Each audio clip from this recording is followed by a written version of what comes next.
Andes. La Secretaría tiene tres competencias, ¿no?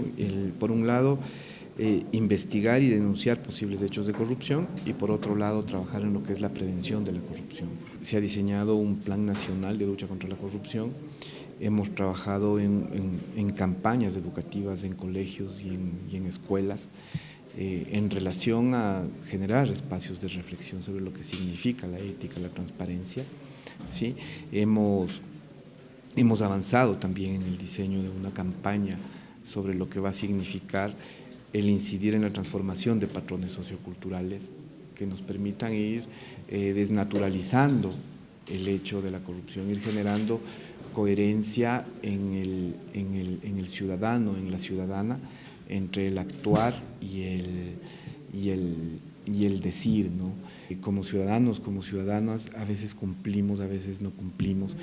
Hemos tenido justamente en el mes pasado una participación en Naciones Unidas, en el marco de la Convención de Naciones Unidas contra la Corrupción, donde, bueno, en un encuentro de todos los países de Naciones Unidas que hemos suscrito el convenio contra la corrupción, un poco para evaluar cuáles han sido los avances en los diferentes artículos de la convención, y creo que el Ecuador es uno de los países que está a la vanguardia en el hecho de la acción de lucha contra la corrupción, y te digo, está a la vanguardia por todo lo que la convención ha marcado, ¿no? Cambios normativos, ¿sí? Generar instancias de participación, en trabajar en reformas estructurales de instituciones que son vulnerables a la corrupción, y creo que el Ecuador en ese marco ha avanzado totalmente, ¿no? Tienes cambios estructurales, o sea, si te nombro ahorita de manera rápida, puedo decirte 4 o 5 instituciones que han cambiado. Tienes el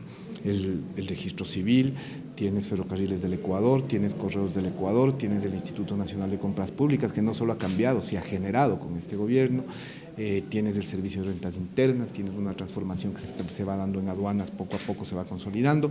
Entonces son hechos de avances gigantes en el Ecuador. Tienes una ley orgánica de participación ciudadana, tienes la creación a niveles constitucionales del Consejo de Participación Ciudadana, tienes una función de transparencia y control social, es decir, el Ecuador en ese hecho está a la vanguardia.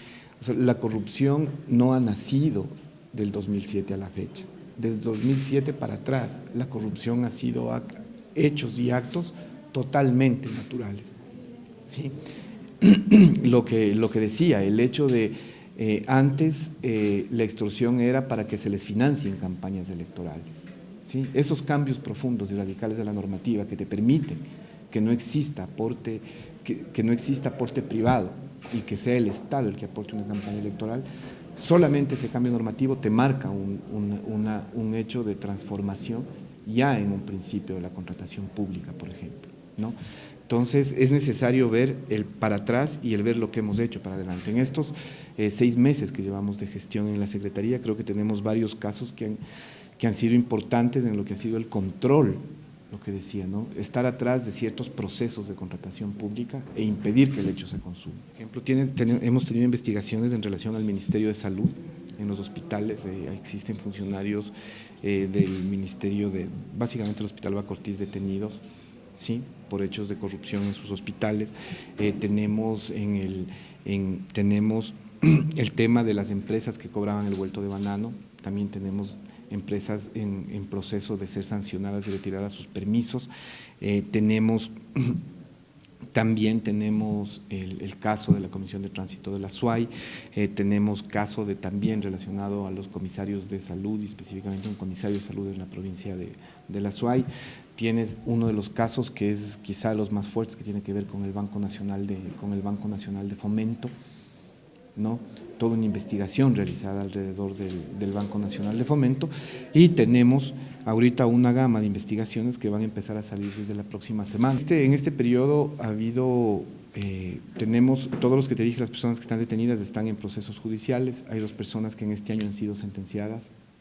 Sí, 2 personas que han sido sentenciadas, hay 2 casos que han llegado a sentencia, ¿no?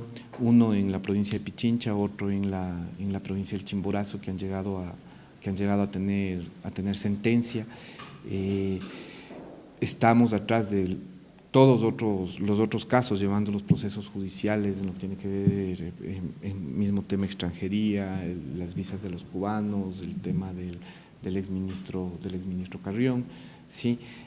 Todos esos casos los estamos llevando y los estamos dando un seguimiento, pero lastimosamente es el sistema de justicia el que está, ¿no? O sea, ahorita tenemos problemas de conformaciones de salas, tenemos varias debilidades en esos casos que no permiten que los juicios se procesen y avancen como deberían avanzar.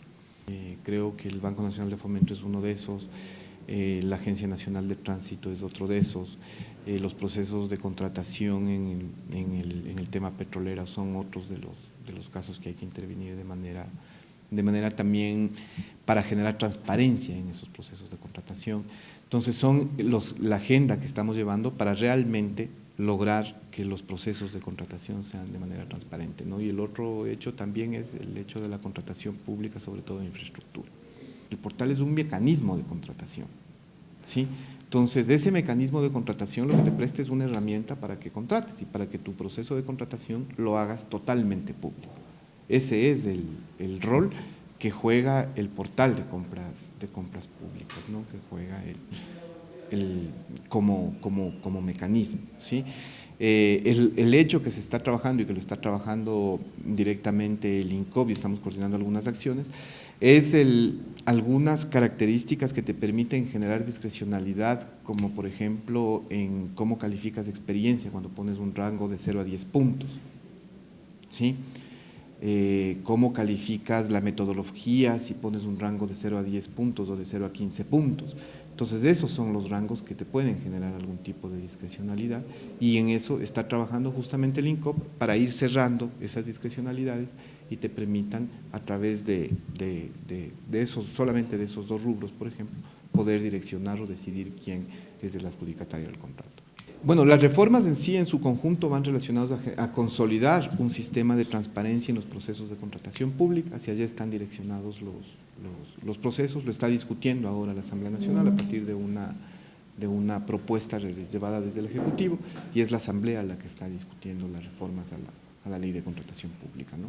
Un eje que es importante es el consolidar una administración pública del Ejecutivo que sea eficiente, que sea eficaz y que sea transparente, ¿no? Creo que ahí vamos a trabajar en instituciones emblemáticas, como las que decías que son necesarias dar transformaciones, creo que vamos a trabajar en esas, en profundizar los cambios en esas instituciones.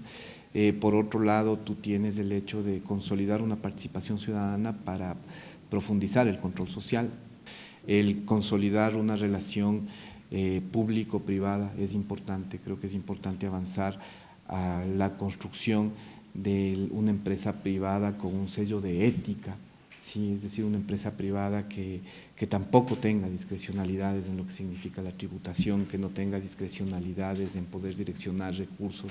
Es la coordinación interinstitucional, es decir, trabajar con la función de transparencia y control social de manera coordinada, de manera de que este ejercicio de impunidad que ha habido es el echarse la pelota de un lado a otro, es decir, no es la Fiscalía no es la Contraloría que no hace el informe, la Contraloría no es la función judicial la que no procesa, no, con la función de transparencia, con la función judicial, ¿sí? Establecer estrategias conjuntas con un objetivo común, que lo tenemos las tres instancias, podríamos llamarle, que es erradicar totalmente la corrupción.